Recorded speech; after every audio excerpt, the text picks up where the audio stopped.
Hi, I'm Dr. Emma Diaz. I am so glad you're here.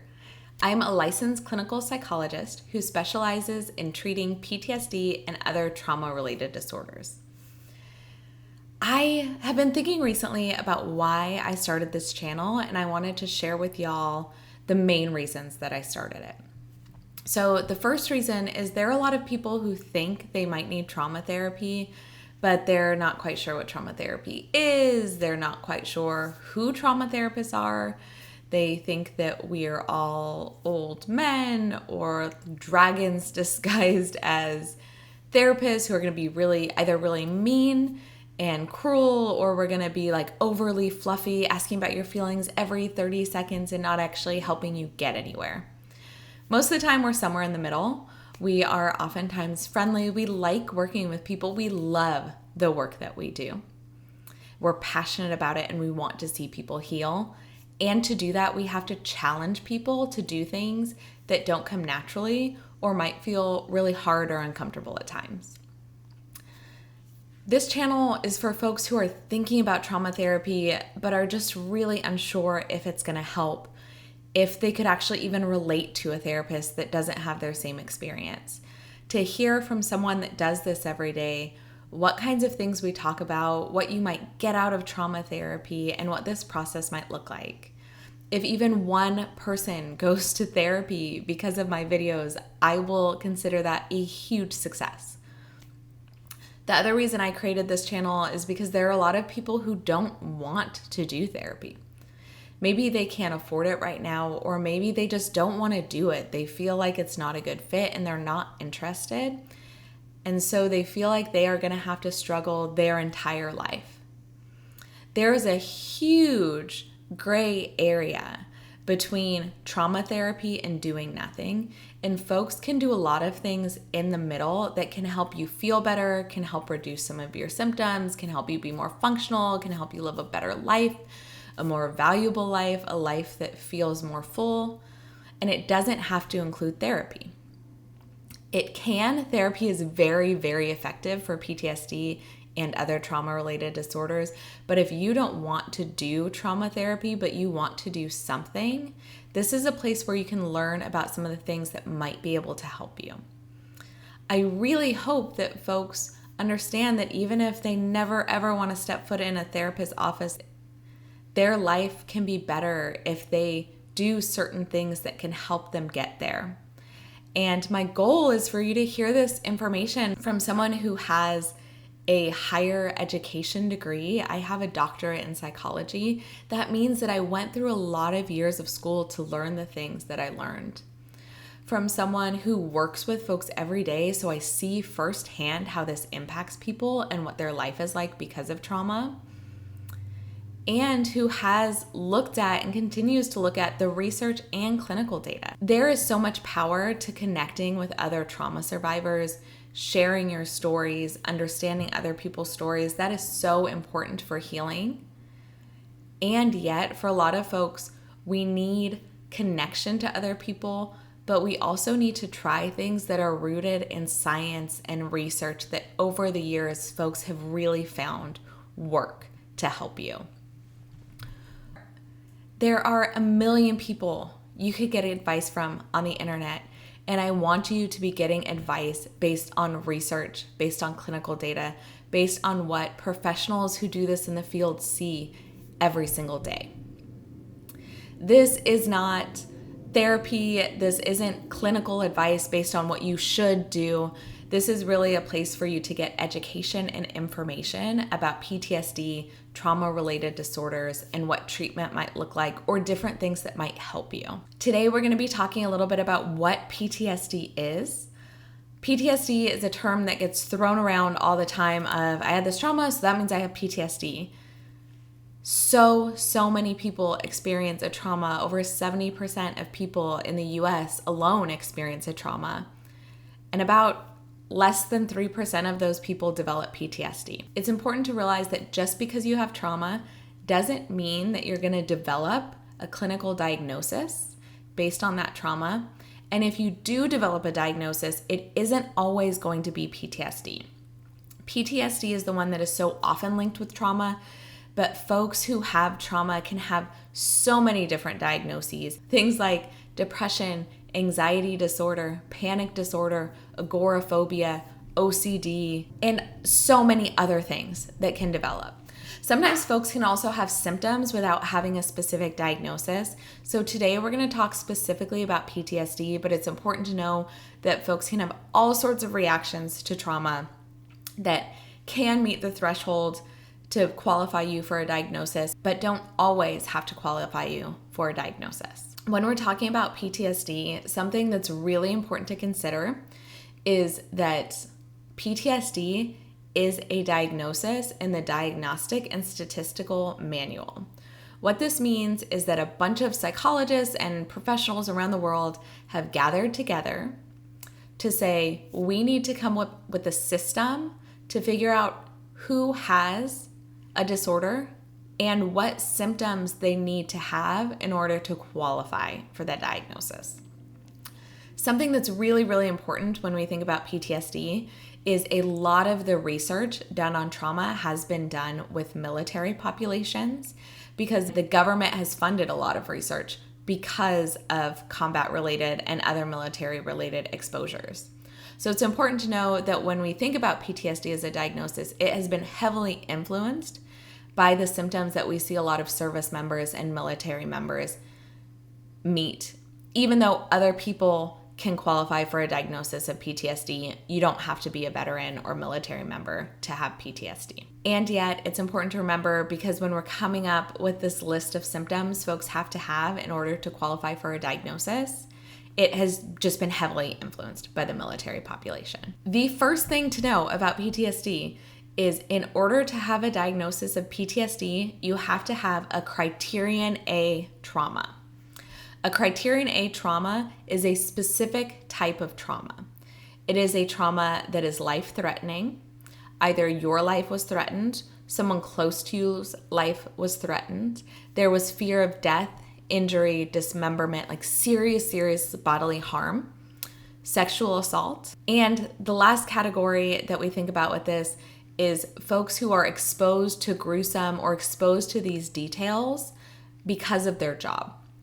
If you're a first responder and you're constantly going to car accidents where you're seeing these kinds of things, where you're seeing dead bodies or people really gruesomely injured, that counts as a Criterion A. There's a lot of discussion about whether we should open up Criterion A to include other things or whether we need to keep it closed. That could be a whole series of talks. So for the purpose of this video, I'm just describing what a Criterion A is, and we're not going to argue about opening or closing it because I will go down a wormhole that I will never escape from. So that is what a Criterion A trauma is. When we talk about the PTSD criteria, we're going to be talking about adults.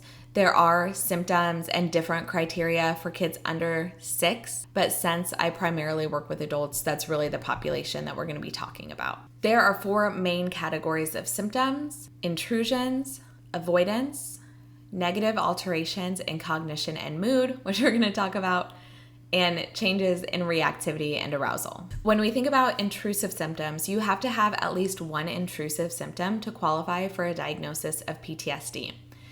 I like to think of intrusions as uninvited guests.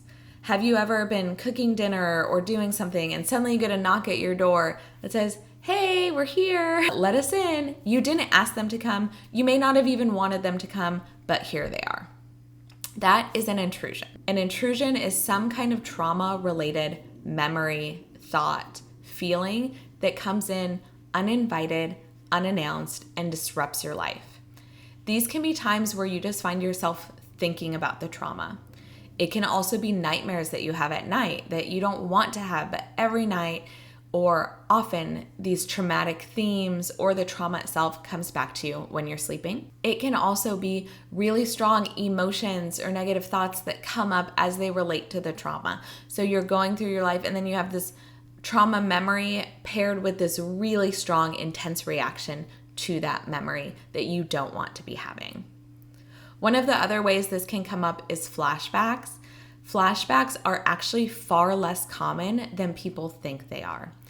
In a true flashback, you are dissociating from your current environment.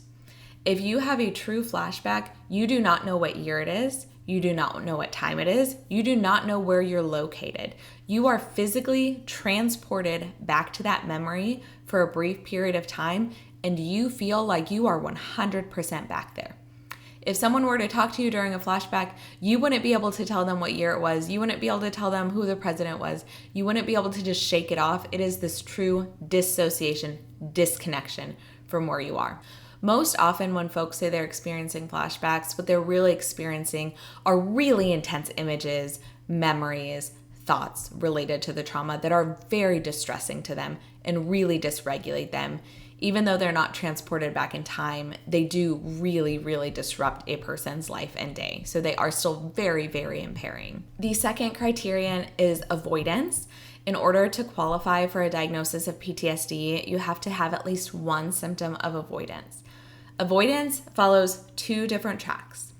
One is avoidance of the memory itself. This is actually what helps prolong PTSD. When folks avoid memories of the trauma, it makes you more likely to develop PTSD, and it makes you more likely to suffer with symptoms longer. We'll talk about that later in another episode.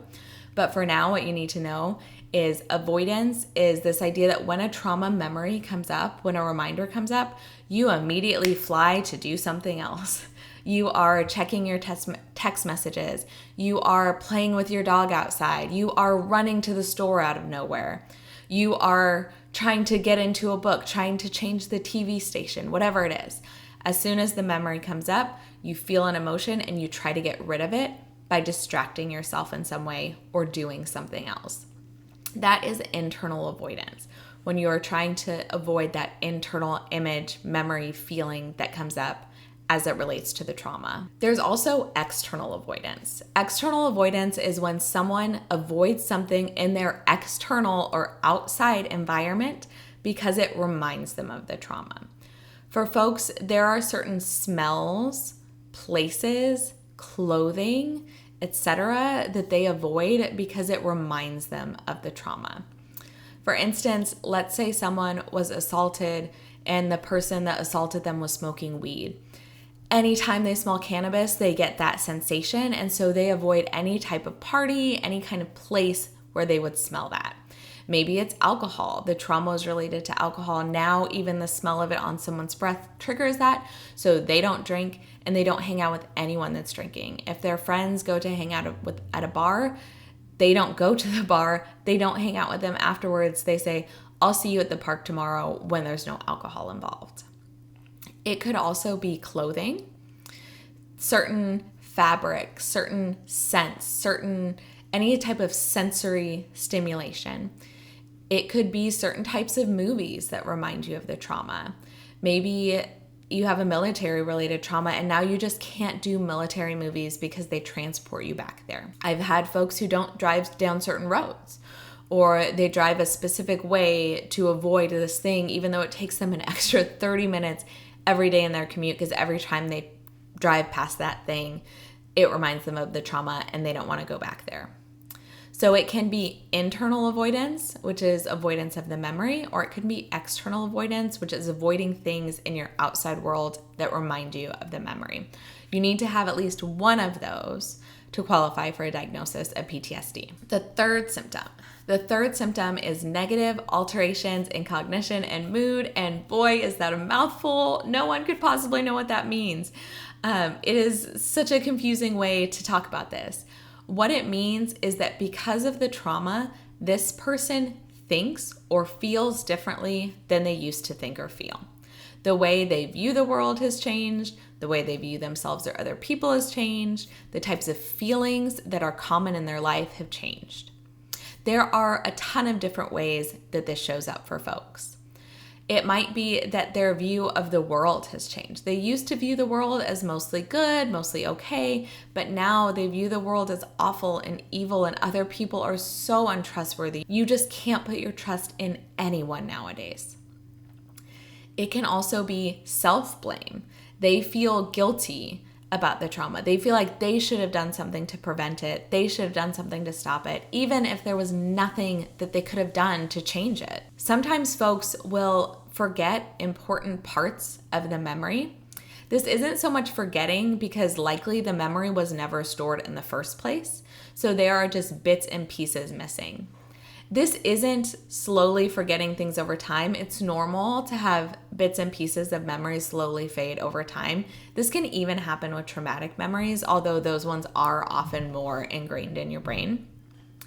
This is more if you imagine a film strip and you imagine just pieces cut out of it. You have the memory, stop, black, comes back, stop, black. So literally pieces and chunks of time that are just completely missing, whereas other pieces of it are still present. This can also include, in addition to blaming themselves, sometimes they blame people who didn't actually cause the trauma, but they view as being responsible for the trauma. Let's say that a person was assaulted in a restroom and they blame the store owner because they should have knocked. Even if there were no external indications, they should have knocked, they should have come in, and they really harbor a lot of resentment towards that person and a lot of blame towards that person, even though maybe there was no way for this person to know what was happening or to stop it. If you're finding that you're blaming people who aren't actually responsible for the trauma, or blaming yourself when you're not responsible for the trauma. Sometimes folks' entire mood states change. They used to be upbeat and happy and energetic and outgoing, and now they are just bitter and angry and scared all the time. And it's so exhausting to feel these really hard emotions all of the time. Maybe they don't feel those emotions all of the time, but they never feel the good ones anymore. They feel this sort of numb blankness. I've had a lot of folks tell me they have intense guilt because they know that they love their family, but they don't feel that love for their family. They know it's true. They do all of these things for their family. They know it's there, but they don't feel anything. That's a reaction to trauma. That doesn't mean you're a bad person. It doesn't mean you don't love your family. It means you're experiencing emotional numbness. A lot of folks with trauma can have this numbing of good sensations, good feelings. They don't feel happy. They don't feel excited for things they used to feel excited for. They just feel all of the time. You stop doing things that you used to enjoy. If you stop doing them because you're older, because you're not allowed to do them anymore for other reasons, that doesn't count as a symptom. It needs to be related to the trauma. If over time you used to be really into cycling, but as you've gotten older, it's gotten harder, you just don't enjoy it as much anymore, this category is when, since the trauma happened, you just don't enjoy it. So it's not related to your physical body or aging. It's just that since the trauma happened, you don't feel good about going cycling, so you don't really care to do it anymore. You don't care to go fishing. You don't care to go line dancing or bowling. You used to really enjoy those things, but they just not so interested in them anymore. That's a fundamental change in your mood and your thoughts and things like that. So that definitely qualifies in this category. The last way I see this come up most often is folks who feel really disconnected from other people. And once again, this isn't sort of a general disconnection of like we just aged and we grew apart or we don't live near each other anymore, but this is really a disconnection related to the trauma. So a loneliness. I am alone in this. Other people don't understand me. They can't possibly understand me because of what the trauma has done to me. They could not get it. I am alone in this. If you feel like you're disconnected from almost everyone, or maybe you're disconnected from everyone, you live in the same household as your spouse, but you just don't really feel any warm feelings. You feel so disconnected, like they just don't get you because of what happened. That's an example of this symptom. You need to have 2 of these symptoms to qualify for a diagnosis of PTSD.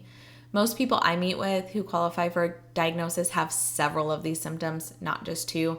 This is a really, really common category where folks struggle, and they often struggle in many, many different ways because they just don't feel like themselves anymore. They don't feel good anymore. They don't feel good about the world, themselves, other people. And so things aren't fun or enjoyable, and there's so much numbness and disconnection. The last symptom is alterations in reactivity and arousal. When I think about reactivity and arousal, I often think of this is often like a body response or an increase in feelings related to the trauma. One way this can come up is feeling irritable or angry more often or aggressive more often. You find yourself biting back at your partner all the time. You find yourself fighting with other people, getting upset. You're suddenly plagued with road rage that you never used to have before. It can also be engaging in reckless behavior without any sort of concern for what happens to you. You're not trying to die. The goal isn't to try to die with reckless behavior, but when folks are engaging in reckless behavior, they're doing things they know can be dangerous because they don't care about what happens. They might be speeding, going really fast without a seatbelt. They're not trying to kill themselves, but they just don't really care what happens. They might be going skydiving all of the time and they never used to do it before.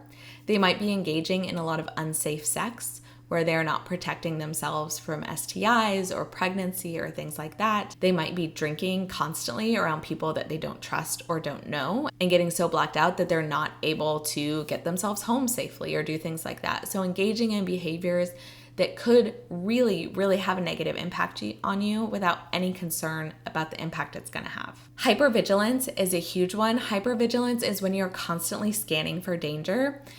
With this one, I constantly think of Mad Eye Moody, right? And his idea, like constant vigilance. That is what hypervigilance is. It is constantly being on alert for danger.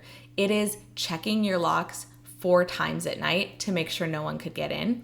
It's setting up cameras all over your house to make sure that no one could mess with you. And it's checking those cameras multiple times throughout the day to make sure no one is there, even if you've never had a problem before.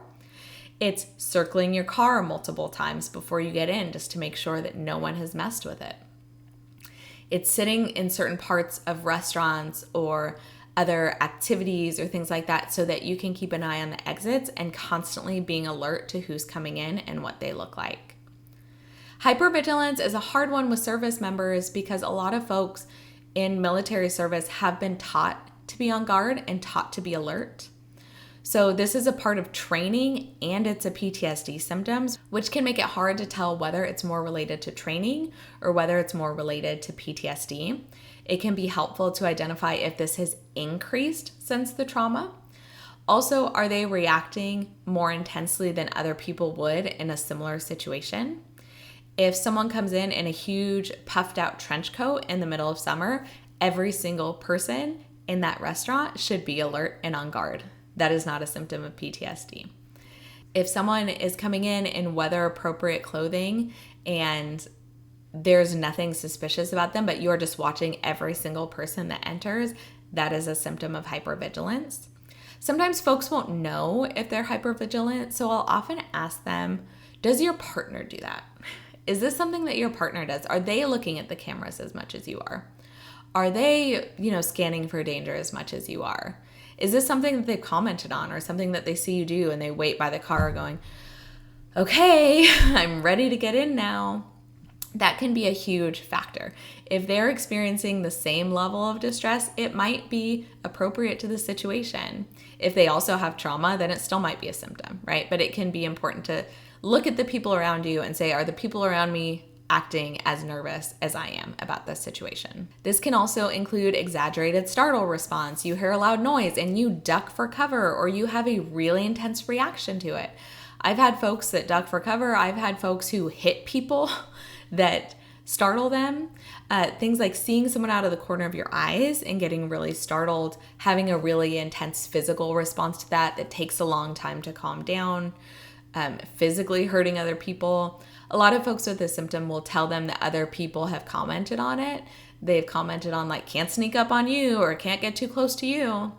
So if you're constantly getting the feedback of like, man, I always am careful to make sure that you know I'm coming, that might be a good indication that you're having an exaggerated startle response. Once again, this is based on the situation. If a car backfires or a gun goes off in the middle of a mall, everyone should be ducking, everyone should be reacting to that. But if it's a noise and you are reacting and everyone else around you seems like they're doing fine, that's an indication that this is probably a response to trauma. The last few symptoms are difficulties in concentration. It's important to differentiate this from ADHD. So if you have ADHD, you have had difficulties with attention for your whole life. As long as you can remember, your teachers were constantly sending you home with things your parents had to sign. You had a system in place to do things. This should be different after the trauma if it's a symptom of PTSD. These are folks who find that suddenly they can't quiet their mind down, so they're constantly distracted. These are also folks who their mind drifts to the trauma.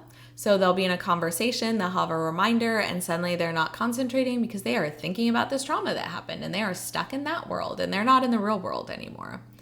A lot of folks that have this symptom will have trouble with things like reading and watching TV, but they'll also get a lot of feedback from people in their life saying, hello, are you with me? I was just talking. Are you noticing this? Like, what's going on? So they'll get feedback from other people in their life that they are not in the conversation or they are not paying attention. The last one is trouble with sleeping. Sleep is a huge, huge issue for a lot of people with PTSD. It's probably one of the most common issues. It's also one of the most over-reported issues. So there have been some sleep studies where folks will say, I sleep 3 hours a night, I sleep 4 hours a night, and they do a study and they're actually sleeping 6 hours a night. So most people are sleeping longer than they report, but they're still getting less sleep than they need. Or their sleep is not restful. Even if they are sleeping 6 to 8 hours, it's not restful sleep. So these are folks who have trouble going to bed at night because they know they're going to have nightmares. So the minute their head hits the pillow, they are anxious and can't stop worrying. These are people who wake up constantly in the middle of the night, either with just bad feelings or related to the nightmares. Or there are people who wake up at 3 a.m. and they cannot go back to sleep, no matter how hard they're trying. Or folks who are sleeping 6 to 8 hours, but no matter what they do, they just don't feel rested. They're constantly exhausted. They're constantly on edge, tired, feel like they could go for a nap. They're probably napping during different times and trying to catch some Z's wherever they can. And once again, this is a category where you need to have 2 symptoms instead of just 1 to qualify for a diagnosis of PTSD. Once again, most of the folks that I meet with qualify for many of these symptoms and not just 1. They oftentimes struggle in a lot of these areas. A lot of folks with PTSD, you won't just meet the minimum criteria. A lot of folks will have many, many symptoms because PTSD is so dysregulating and so impactful in people's daily lives. So they see this show up in so many different ways. Now, it's really important that these symptoms aren't related to something else. If you just started a medication and that's when all of these symptoms started, we would wait until you adjust to the medication before giving you a diagnosis of PTSD. If something just happened in your life, we're going to want to wait to see if those symptoms go away. After a trauma, a lot of folks will have an immediate influx of symptoms and they'll naturally fade. For folks with PTSD, these symptoms don't fade, and in fact, over time, they get worse and worse. There are specific types of symptoms that we may have to specify, like dissociation, depersonalization, derealization. We'll talk about those in a separate video because those aren't super, super common. They can be common and they can happen with lots of folks, but they aren't super common. And you also don't need to have those things to qualify for a diagnosis of PTSD. These symptoms also should happen for most people. They happen immediately following the trauma, even if it's just inklings of the symptoms. Maybe it's not as many symptoms as you're having now, but the inklings of them first started right after the trauma. Occasionally they can happen with what we call delayed expression, which means it takes several months for them to happen. And we also want these to be stable. You should not be diagnosed with PTSD if you had a trauma a month ago. It needs to be several months in order to qualify for a diagnosis of PTSD because a lot of folks will have immediate symptoms following the trauma, but it will lessen over time. It's also important to know that even if you don't qualify for a diagnosis of PTSD, that doesn't mean you don't have trauma and you don't need treatment. This is one specific diagnostic category that we have to capture one specific presentation. You can have lots of different presentations, lots of different reactions. It doesn't mean you don't need help. It doesn't mean you don't need therapy. It doesn't mean you wouldn't benefit from intervention.